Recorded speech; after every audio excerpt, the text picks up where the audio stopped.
Assalamualaikum warahmatullahi wabarakatuh. Siswa-siswi kelas 12 SMK Indonesia Mas, mudah-mudahan dengan pertemuan ini Bapak bisa menjelaskan nih tentang modul yang telah Bapak kirimkan.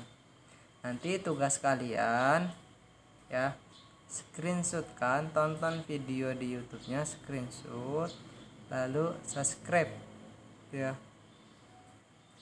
Nanti kirim ke Google Classroom bahwasanya kalian telah melihat video yang Bapak share di YouTube yang mengenai teks sejarah.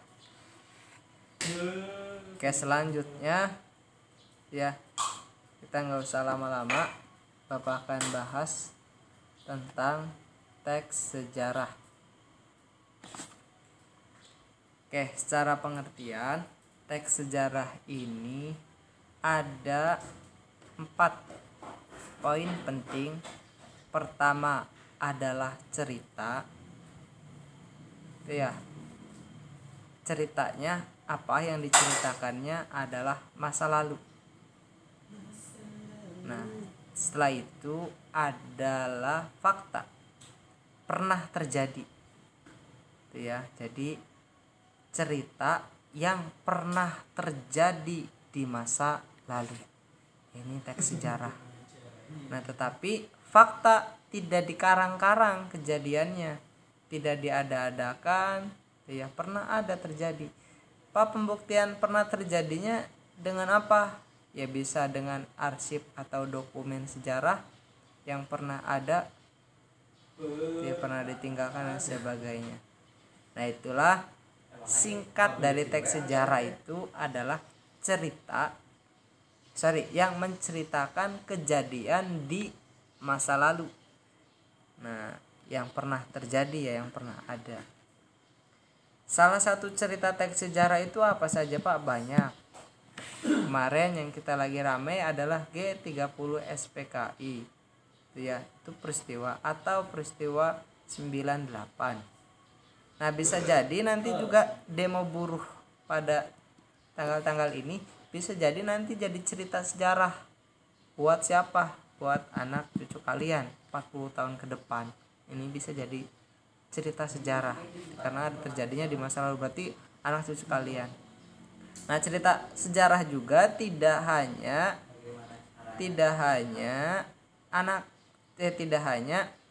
kejadian saja, peristiwa. Misalnya kejadian yang dialami oleh tokoh nasional juga bisa ya, yang pernah terjadi. Salah satu contohnya misalnya tokoh Soekarno, seorang presiden pertama Republik Indonesia. Soeharto, presiden kedua. Ketiga B.J. Habibie, Baharudin Yusuf Habibie, dan seterusnya. Nah, ini pasti ada rentetan sejarah. Nah, bisa itu juga kalau misalnya ditulis menjadilah teks sejarah, cerita dari ketiga tokoh nasional tersebut. Itu ya. Jadi pada intinya teks cerita sejarah itu adalah kejadian, cerita menceritakan kejadian yang ada di masa lalu. Itu bisa berupa kejadian atau tokoh, peristiwa tokoh nasional atau tokoh-tokoh yang lainnya. Seperti itu ya. Lalu untuk mengenali teks sejarah ada ciri-cirinya yang sudah dianalisis. Itu ya. Ciri-ciri itu apa sih supaya kita bisa mengenali mana sih teks sejarah, mana teks novel biar tidak tertukar. Itu ya. Nah, ciri-ciri yang pertama dari teks sejarah itu disajikannya secara kronologis. Peristiwanya, urutan peristiwanya, kejadiannya disajikan secara kronologis. Secara dari awal sampai akhir. 1, 2, 3, 4 sampai 5. Tidak 2, 1, 4, 6, 7. Enggak. Jadi kronologisnya jelas. Contohnya misalnya kalian membuat karangan, misalnya kalian pergi ke sekolah. Nah, kalian pergi ke sekolah itu berarti pertama kalian siap-siap dulu di rumah. Nah, rangkaian peristiwanya ya. Terus melakukan perjalanan menuju sekolah, tiba di sekolah melakukan pembelajaran, lalu pulang kembali dalam perjalanan menuju rumah. Setelah itu sampai di rumah. Nah, itu rangkaian peristiwanya. Tidak bisa rangkaian peristiwanya misalnya di sekolah siap-siap, nah siap-siap berangkat sekolah, pulang. Nah, di dalam perjalanan berangkat sekolah, nah ini nggak bisa. Itu berarti tidak kronologis ceritanya kan, yang tadi Bapak contohkan. Yang kronologis itu yang urutannya 1, 2, 3, 4, 5. Nah, dalam teks sejarah harus kronologis seperti itu ya, dan urutan peristiwa, urutan kejadiannya jelas ya. Lalu yang kedua, ciri-cirinya adalah teks cerita ulang ya. Jadi teks cerita ulang itu apa? Cerita yang disedur kembali ulang, dibuat kembali. Hanya pernah diceritakan, dan dibuat lagi teksnya sama kita, ceritakan kembali. Nah, kadang teks cerita ulang ini juga sebagai nama teks sejarah, nama lain ya, nama lain dari teks sejarah. Kadang ada di buku atau manapun, coba sebutkan teks cerita ulang yang sama aja, yaitu adalah teks sejarah. Atau di Inggris juga lebih dikenal dengan recount, ya sama teks sejarah ya. Lalu yang ketiga ada struktur teks. Struktur itu ibarat bagian-bagian dari rumah atau bagian-bagian dari tubuh kita. Nah, bagian-bagian dari tubuh kita ada kepala, ada tangan, ada badan, ada kaki gitu ya. Nah, sama dalam teks juga memiliki struktur bagian-bagian. Nah, yang pertama adalah bagian orientasi, urutan peristiwa sama reorientasi. Untuk struktur dibahas ke bawah ya, lebih tajamnya. Nah, keempat, sering menggunakan konjungsi temporal waktu. Konjungsi itu adalah kata penghubung ya, bisa ditulis. Nah, kata penghubung, temporal itu adalah waktu. Lalu yang terakhir, nah isinya berupa fakta. Nah, berisi faktual, pernah terjadi, benar kejadiannya, tidak diada-adakan, tidak ditiada-tiadakan. Langsung kita masuk ke struktur ya. Struktur teks cerita sejarah ini ada 3. Pertama, orientasi. Nah, apa sih orientasi itu? Nah, pada bagian ini tentang pengenalan atau pembuka teks. Misalnya nih bercerita, pada saat itu saya mengalami sendiri peristiwa 98 aksi mahasiswa berdemo di Jakarta. Nah, aksi ini mengatasnamakan reformasi. Reformasi ini digagas oleh banyak kalangan-kalangan kaula muda dari seluruh mahasiswa Indonesia. Nah, seperti itulah, kenalkan dulu peristiwanya, lalu nanti masuk ke isi konflik dan sebagainya. Mulai diceritakan pengenalan. Nah, kalau tokoh ya kenalkan tokohnya. Misalnya, aku kenal betul dengan almarhum B.J. Habibie. Otaknya jenius dan dia kuliah di Jerman sebagai lompat tingkat dari ITB, dan dia sebagai pejuang pahlawan nasional, sebagai pahlawan engineering pesawat terbang. Nah, bisa diceritakan seperti itu kalau misalnya tokoh seperti itu ya. Nah, ini untuk orientasi pengenalan. Nah, kedua, insiden atau urutan kejadian. Jelaskan urutan kejadiannya. Jelaskan urutan kejadiannya bagaimana. Misalnya setelah kami mahasiswa misalnya turun di jalan bertemu dengan polisi dan aparatur negara, kita ditembak, kita melakukan perlawanan. Nah, di situ mulai itu kejadian peristiwa konfliknya dan sebagainya. Lalu ada terakhir adalah reorientasi, bagian penutup yang ditulis oleh penulis. Bisa dia mengomentari tentang terhadap sejarahnya atau memberikan tanggapan. Ya, apa sih pesan amanatnya yang bisa kita ambil? Itu. Ya.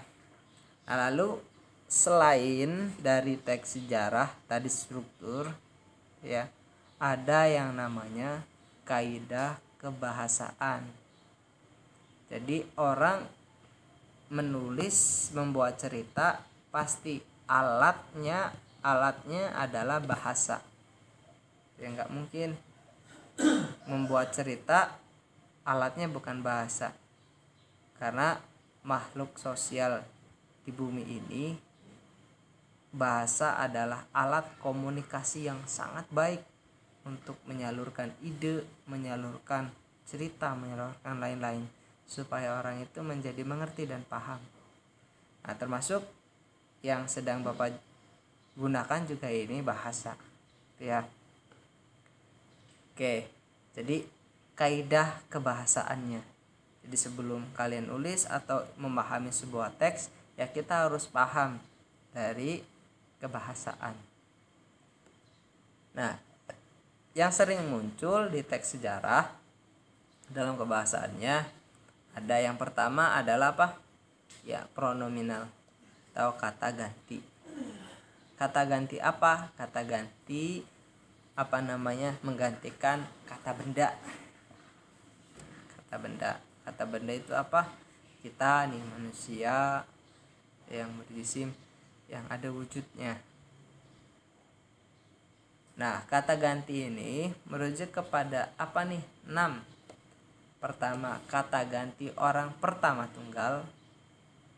Nah, kata ganti orang pertama tunggal itu dengan kata saya, aku. Apa sih kata ganti itu? Menggantikan. Misalnya, kalau kenapa harus digantikan, Pak? Nggak pakai nama aja lah, biar ini.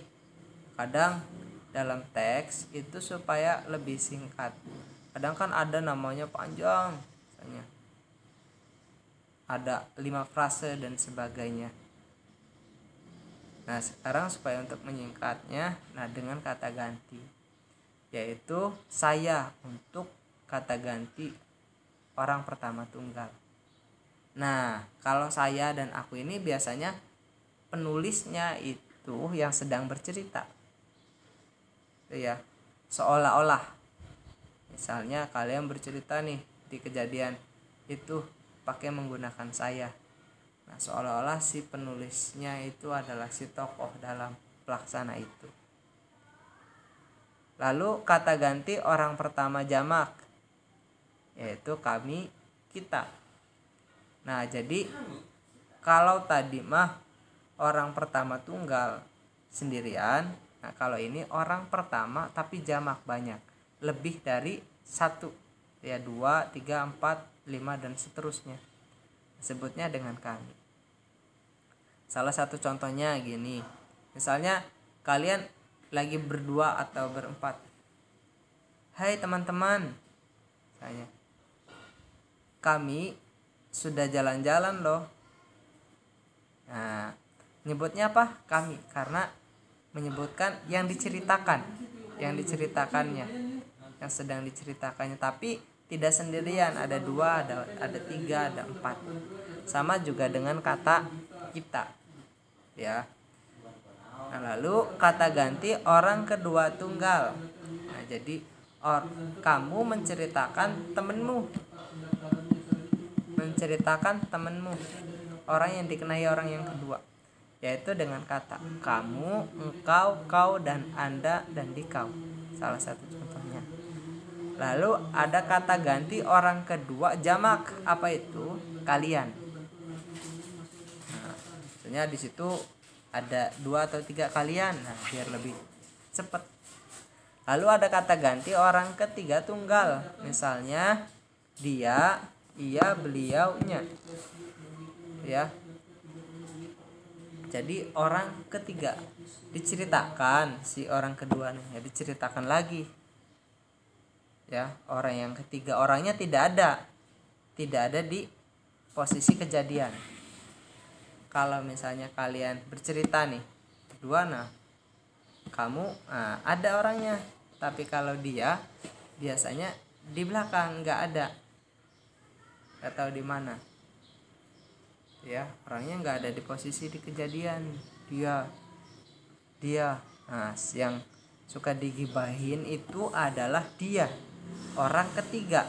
Dia digibahin, diapain, nah orang ketiga tuh, tapi bukan orang ketiga itu ya. Lalu